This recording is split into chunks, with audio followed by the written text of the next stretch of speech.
जय श्री राम मेरे परम प्रिय भाई बहन, राधे राधे। जगत धात्री ब्रह्मांड सुंदरी कृष्ण प्रिया राधा रानी के जन्मोत्सव की बहुत बहुत बधाइयां, शुभकामनाएं। जन्मोत्सव हम स्वयं कैसे मनाएं? नारद पुराण के पूर्व भाग के अध्याय 117 में विधि बताई गई है कि उस दिन हमें व्रत उपवास पूर्वक रहना चाहिए। एक दिन पहले से ही पवित्रता से रहना चाहिए। पूरे घर को अथवा मंदिर है तो मंदिर को सजाना चाहिए, जैसी अपनी कैपेसिटी हो। जैसे हम कन्हैया जी का जन्मोत्सव मनाते हैं, उससे भी बढ़ करके उनकी प्रिया अथवा श्री कृष्ण स्वरूपा ही स्वयं वो है महारानी राधा रानी का जन्मोत्सव हमें मनाना चाहिए।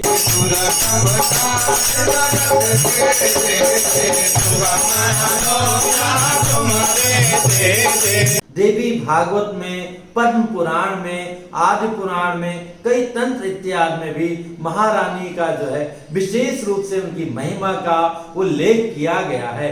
राधा रानी जी के विषय में कि क्या वो लक्ष्मी जी के समान है, सरस्वती जी के समान है या अन्य विशेष देवियों के समान है।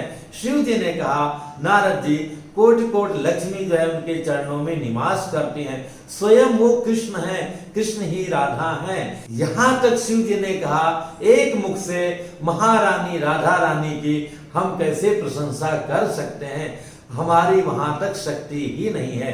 तो ऐसे महारानी का जन्मोत्सव हम कैसे मनाएं? जैसा हमारा सामर्थ्य कैपेसिटी हो, उससे बढ़कर के भी हमें मनाना चाहिए। सर्वप्रथम हमें व्रत रहना चाहिए। इस दिन एक भुक्त भोजन का नियम है। मध्याह्न काल में उत्सव विशेष रूप से मनाया जाता है। अन्य व्रत की तरह राधाष्टमी का भी व्रत प्रातः से प्रारंभ होता है। विधिवत एक बार सामान्य पूजा होती है, उसके बाद में मध्याह्न काल के पहले ही जो भी आपके पास सजाने की सामग्री है, पर उसमें प्राकृतिक पत्तों का, जैसे केले के खंभे हैं, पत्ते हैं, अशोक की पत्तियां हैं, इन सब से जो है फूलों से सुवासित बढ़िया मंडप बनाना चाहिए। उसके बीच में अष्टदल कमल रख करके, एक कलश रख करके, उसके ऊपर राधा रानी की प्रतिमा रखनी चाहिए। अपने आचार्य पुरोहित को बुला करके अच्छी तरह से उनका पूजन, उनका अभिषेक, उनका अर्चन इत्यादि कराना चाहिए। स्वयं करना हो, इस लिंक को देख लीजिएगा, एक कन्हैया के जन्म का लिंक है, तो इसी में महारानी राधा रानी का भी पूजा इसी विधि से आप कर सकते हैं। प्रयत्न कीजिएगा 11:30 बजे तक पूजा संपन्न हो जाए। मध्याह्न काल दोपहर ठीक 12 बजे शंख, घंटी, घड़ियाली अथवा थालियां बजा करके उत्सव पूर्वक जो है सपरिवार राधा रानी की आरती गाना चाहिए। इसके बाद में अधिक से अधिक प्रसाद वितरण करना चाहिए। स्पेशली जो भी राधा रानी के भक्त हैं, उनको भी महारानी का ही स्वरूप मान करके सबको टीका लगाना चाहिए। हमारे पास देने के लिए उपहार है तो वस्त्र, उपरना इत्यादि उन्हें भेंट देना चाहिए। उन्हें अच्छी तरह से प्रसाद जिमाना चाहिए। ये माना जाता है कि वो स्वयं महारानी ही कन्हैया जी के साथ में ग्रहण कर रही हैं। इस भावना से उन भक्तों की सेवा करनी चाहिए। जैसा कि मैंने बताया था, इसमें एक भुक्त भोजन का नियम है, मतलब एक समय भोजन आप ग्रहण कर सकते हैं। तो उचित ये रहेगा, संध्या काल में पुनः सभी लोग आरती कीजिए और जी भर करके भजन संकीर्तन कीजिए। उसके बाद में जय जय सिया राम खूब जो है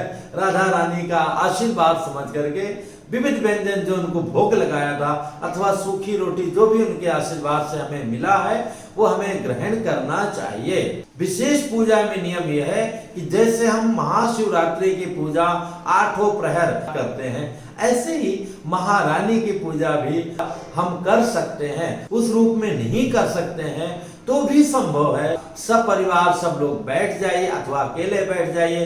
भोग की अलग अलग थालियां, मतलब एक थाली वहां पर रख दीजिए, चाहे फल, ड्राई फ्रूट्स, मिष्ठान है अथवा उस समय कुछ गर्मा गर्म बना है तो वो रख दीजिए।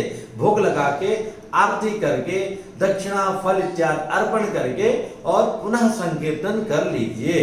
तो इस प्रकार विशेष जो है उनके कृपा के पात्र हम सभी लोग बन सकते हैं। तो अगर इस नियम से आप कर रहे हैं तो पारण आपको अगले दिन करना उत्तमोत्तम रहेगा, क्योंकि महारानी राधा रानी के व्रत का इतना बड़ा पुण्य है कि बाद में सीधे जो है उनके ही दरबार में रहने का, उनकी दर्शन करने का हमें सौभाग्य मिलता है। राधा रानी के व्रत का बड़ा ही महत्व है।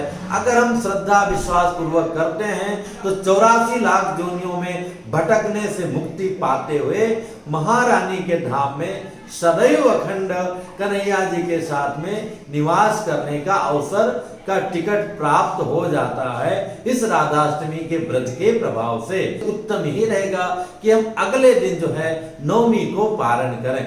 पारण के पहले जैसा कि नियम होता है, भगवान का पुनः पूजा करके, भोग लगा करके, आचार्य पुरोहित को खिला करके अथवा उनके निमित्त अनाज, कच्चा अनाज रख करके, गौ माता तो बहुत ही प्रिय है, गौ माता को खिला सकते हैं अथवा उनको खिलाने के निमित्त अलग से हमने भोजन रख दिया। अगर आपके आसपास वो उपलब्ध नहीं हो पाएंगी तो उसके निमित्त 150 रुपया अलग से रख दिया, उसके बाद में आराम से भोजन ग्रहण किया। लेकिन शरीर के हिसाब से जैसी सुविधा हो वैसा कर लीजिए। इससे संबंधित कुछ प्रश्न हो तो कमेंट्स कीजिएगा, बताने का प्रयत्न करूंगा। पुनः आप सभी लोगों को बहुत बहुत शुभकामनाएं। महारानी राधा रानी की कृपा हम सभी पर बनी रहे। जय श्री राम।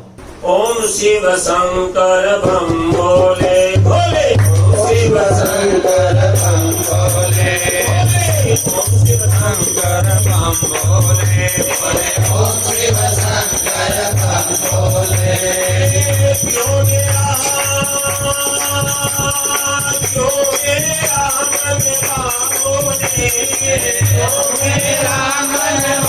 बोले,